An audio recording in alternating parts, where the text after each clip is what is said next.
Moving can be sad, but it can have its plus side. On paper, the unlisted building's value here is £1.3 million.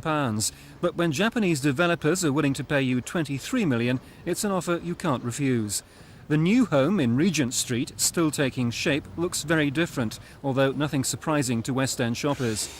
But it hasn't stopped nostalgia sweeping through Covent Garden, especially for head of hire Roy Weston, 28 years with the firm and always ready to respect confidentiality, especially when you're an aristocrat.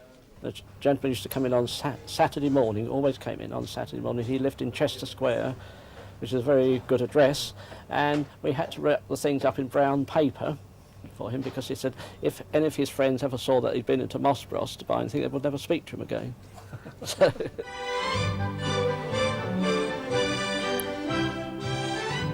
generations of Ascot goers have reason to be thankful to Moss Bros, and they're still not too proud to hire their outfits. The company regularly supplies more than 6,000 items.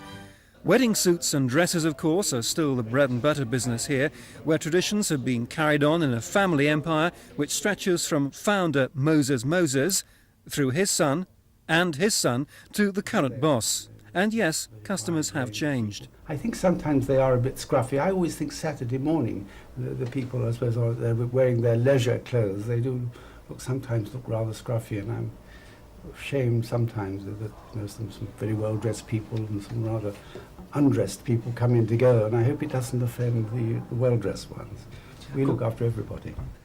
Sadly, one man won't be going to the new store. Ron Holmes has been taking customers up and down for 18 years, but there are no lifts in Regent Street, and he could be heading for a well-earned early retirement. thank you.